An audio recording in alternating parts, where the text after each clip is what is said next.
Bonjour à tous. Dans la vidéo précédente, on avait créé l'objet personne et la liste associée avec une petite pagination très simple. Donc on en était arrivé à là.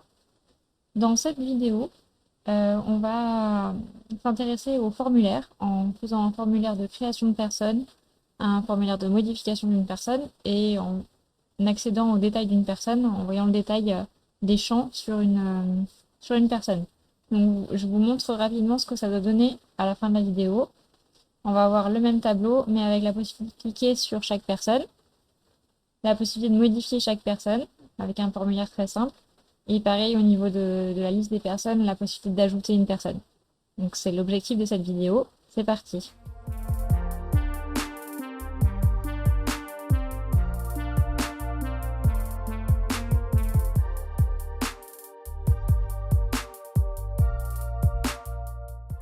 Donc j'ai ouvert mon projet dans PyCharm à nouveau.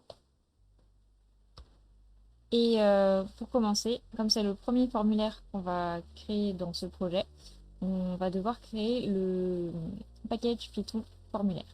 Donc là, au niveau de mon projet démo, je vais créer un nouveau Python package que j'appelle Forms pour mettre tous les formulaires.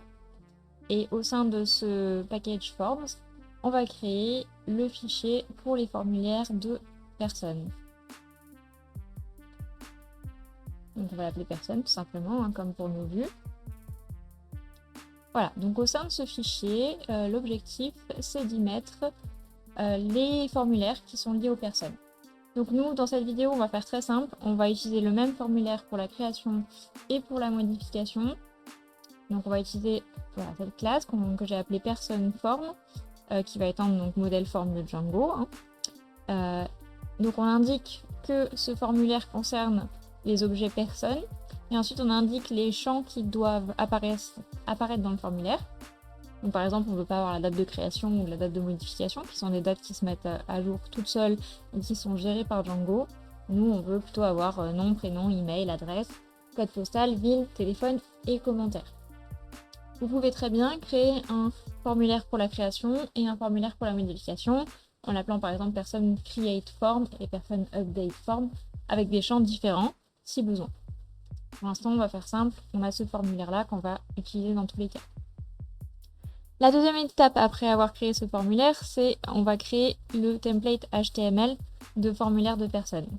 Donc là, au niveau de mes templates, de personnes, je vais en créer un nouveau que je vais appeler personne form cette fois. Alors, comme d'habitude, on enlève déjà le contenu de base qui nous est généré parce que nous, on a notre layout de base en disant que ça étend notre fichier de base HTML qu'on a créé lors de la première vidéo. Et ensuite, on met le contenu de ce formulaire. Alors, je vais le faire. Donc, pour aller un peu plus vite, moi, je fais des copier-coller et je vous explique après ce qu'il y a dedans. Alors, c'est pas un très grand fichier là.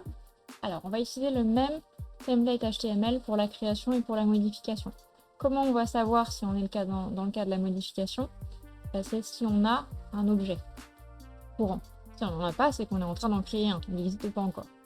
Donc si on a un objet, on est en modification, donc le titre de la page, ça va être modification de ma personne prénom, ma personne nom. Et sinon, on va indiquer comme titre créer une personne. Ensuite, au niveau du formulaire, donc là c'est Django qui se charge de tout. On a juste à mettre la balise formulaire. Le CSRF token, c'est une question de sécurité. C'est toujours bien de le mettre. Et après, notre formulaire, il est ici, form.asp. Ça permet d'afficher tous les champs du formulaire. Juste avec cette ligne. Et ensuite, on a les boutons. Alors, on a le bouton classique de sauvegarde que j'ai mis ici. Donc, c'est celui qui va permettre d'enregistrer le formulaire. Et ensuite, j'ai deux cas pour mon formulaire d'annulation. Si je suis en création, c'est que je suis partie de la liste des personnes. Et donc, lorsque je clique sur annuler, je veux revenir à la liste des personnes. Et si je suis en modification, ça veut dire que je suis partie du détail d'une personne. Et donc, quand j'annule, je veux revenir au détail de cette personne. Donc, l'URL n'est pas le même. L'URL détail personne, pour l'instant, il n'existe pas encore. On y vient tout de suite après. Donc, voilà au niveau de ce template de formulaire.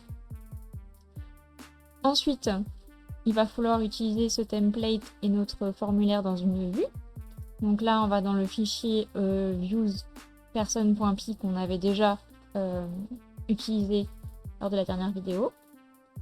On a notre fonction de liste, notre méthode de liste. Et là, on va devoir donc créer nos vues pour la création et la modification.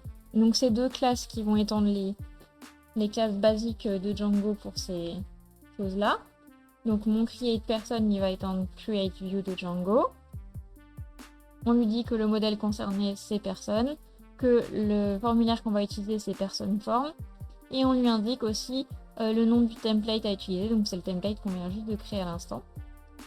Et je rajoute une petite méthode qui permet de dire que lorsque j'ai validé mon formulaire et que ça s'est bien passé et que c'est enregistré, je veux aller au détail de la personne que j'ai créée.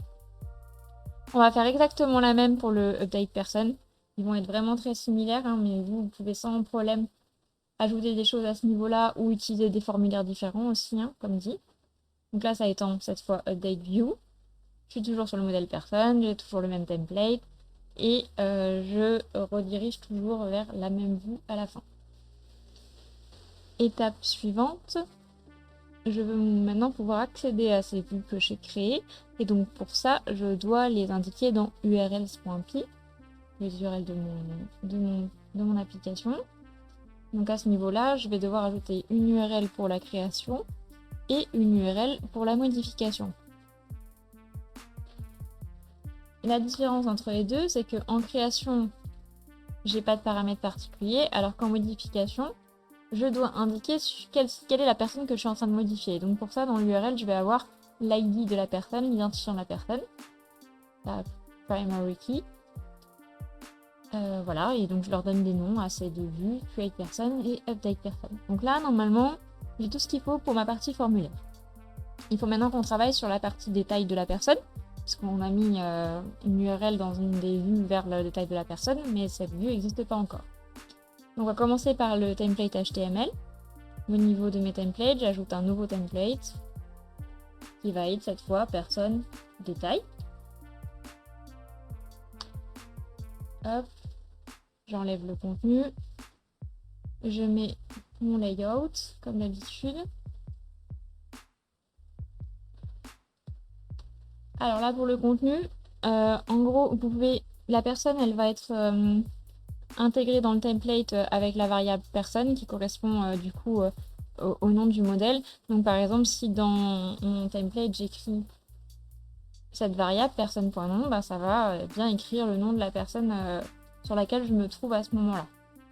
Donc ensuite au niveau de l'affichage, c'est à vous de décider. Moi j'utilise un petit peu de Bootstrap de nouveau pour afficher toutes ces informations de manière un peu jolie avec ce qu'on appelle une card. Vous allez voir, c'est une sorte de petit cadre sympa avec une en-tête et un contenu.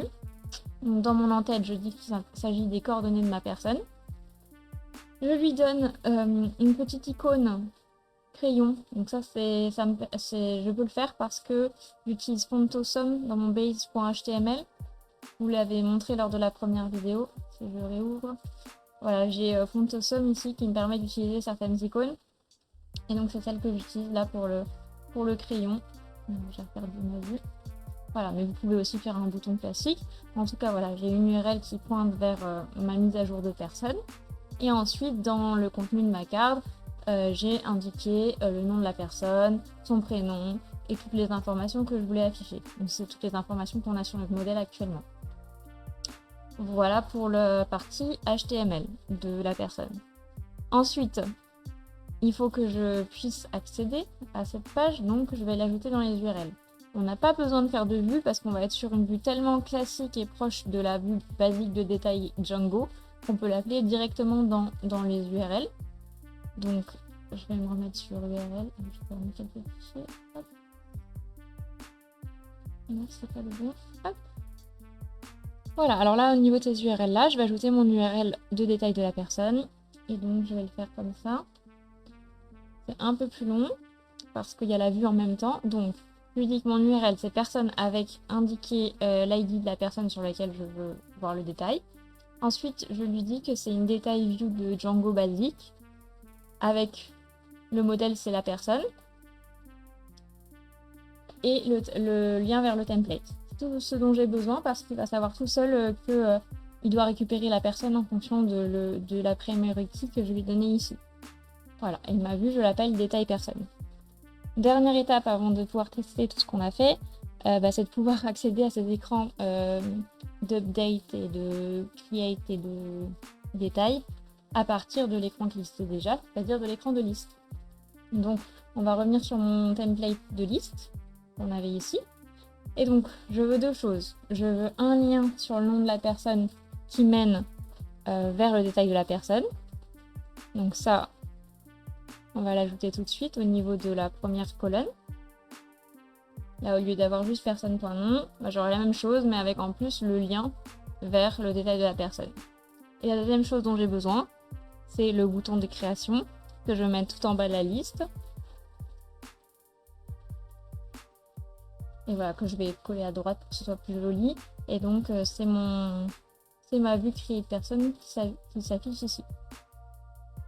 Voilà, j'ai tout enregistré. Et maintenant, on va voir si je ne me suis pas trompée et si ça fonctionne. Donc là, c'était l'ancienne version.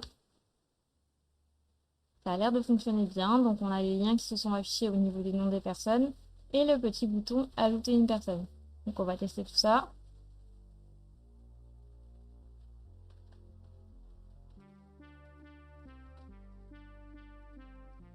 Je vais donner au hasard.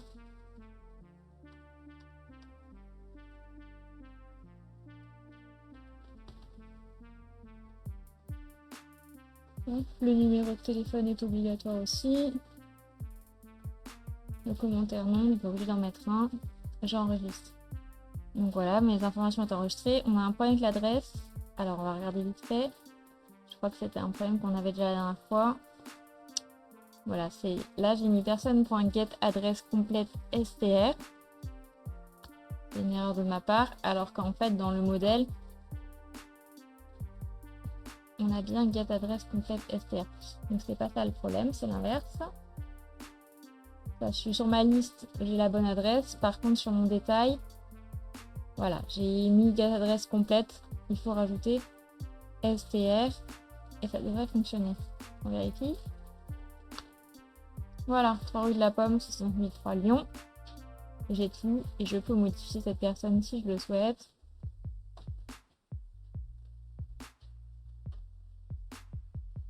Voilà. Et je crois qu'on a tout vu, c'est tout pour aujourd'hui. Là, on a fait un formulaire vraiment très simple avec des champs de base.